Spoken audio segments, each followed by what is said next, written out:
Shalom Bapak Ibu, Saudara yang dikasihi Tuhan. Seri pengajaran hari ini berjudul Hidup Melayani Tuhan.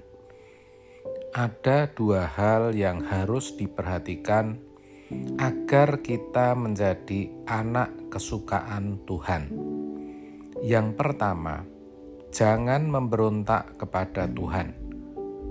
Hiduplah dalam kekudusan, jaga perkataan, perbuatan, dan seluruh perilaku hidup kita. Yang kedua, jadikan Tuhan satu-satunya kebahagiaan hidup.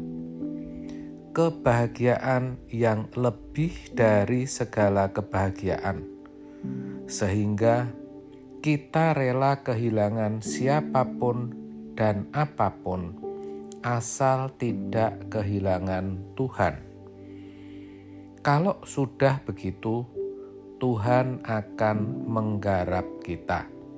Bagaimana menjadikan kita sebagai anak-anak yang berkualitas melalui masalah-masalah hidup yang kita hadapi. Saat ini, pasti ada di antara kita yang punya masalah-masalah berat. Rasanya hidup sudah hancur. Namun ingat, selama kita masih bersama Tuhan, kita masih hidup. Maka tidak ada sesuatu yang boleh kita katakan hancur. Kita harus percaya bahwa kita ada dalam pemeliharaannya yang sempurna.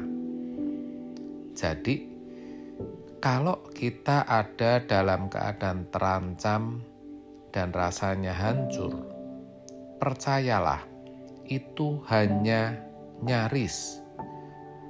Tuhan sering mengizinkan kita dalam keadaan seperti itu.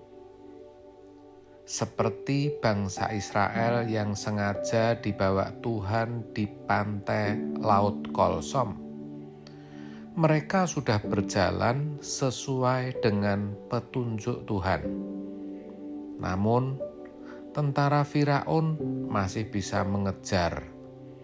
Mereka tidak bisa lari ke kanan atau ke kiri karena perbukitan terjal tinggi, kecuali tenggelam ke Laut Teberau. Tapi itu hanya nyaris. Mengapa Tuhan mengizinkan hal itu? Karena Tuhan mau menunjukkan kemuliaannya. Jadi, kalau Tuhan membawa kita ke dalam satu situasi yang kita rasanya akan hancur, itu hanya nyaris. Sebab Tuhan pasti akan mempedulikan kita. Tidak bisa tidak, Tuhan tidak mungkin tidak membela kita. Tuhan itu bukan saja baik, tetapi sangat baik. Jadi, kalau kita sudah hidup suci, kita mencintai Tuhan dengan benar. Jalan saja, kita pasti aman. Tuhan menjadikan keadaan-keadaan yang sulit itu mendewasakan kita. Namun, ingat, jangan memaksakan waktu dan cara yang kita mau. Bagian kita adalah hidup suci dan menjadikan Tuhan kebahagiaan. Di luar itu, biar Tuhan yang beracara, bukan kita. Dua hal ini akan menggiring kita ke rumah Bapa, dan itu adalah nilai yang tinggi sekali, tak bisa diukur oleh apapun. Lalu kita mau mencintai Tuhan lebih dari mencintai siapapun dan apapun. kita harus terus kembangkan itu dalam diri kita. Nanti Tuhan akan menjadi lebih nyata dalam hidup kita. Kalau Tuhan kita rasakan lebih nyata, hati ini akan semakin kuat.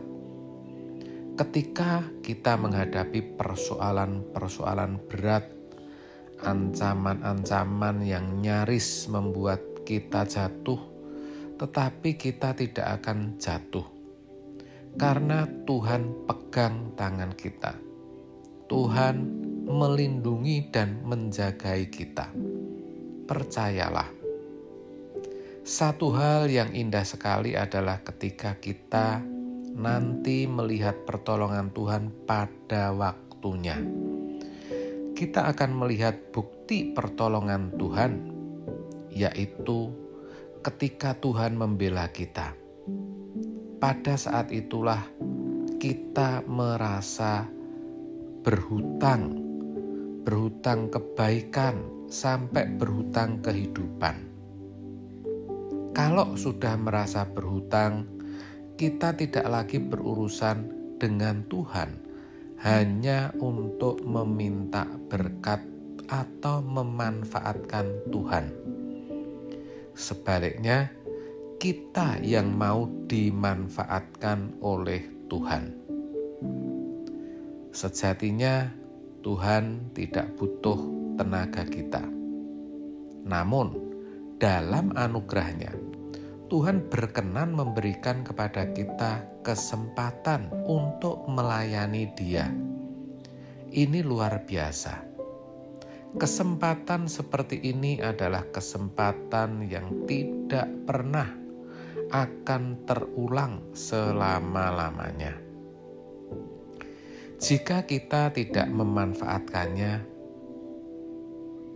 jadi setelah kita hidup suci, kita menjadikan Tuhan kebahagiaan kita menjadi kekasih Tuhan, pasti Tuhan membela. Setelah itu kita merasa berhutang kebaikan dan pembelaan Tuhan.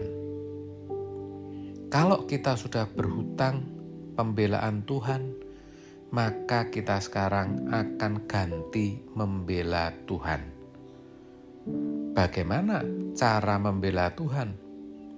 Dengan menjadi berkat bagi orang di sekitar kita. Kepada mereka, kita pancarkan kemuliaan Allah. Dengan cara demikian, kita melayani Tuhan, yaitu melayani perasaannya. Saudara, Tuhan mau menjamah orang-orang di sekitar kita melalui kita di dalam hidup kita. Ingat, ini adalah kesempatan yang berharga.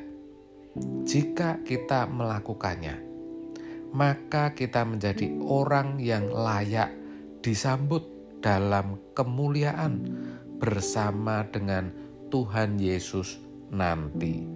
Amin. Tuhan Yesus memberkati.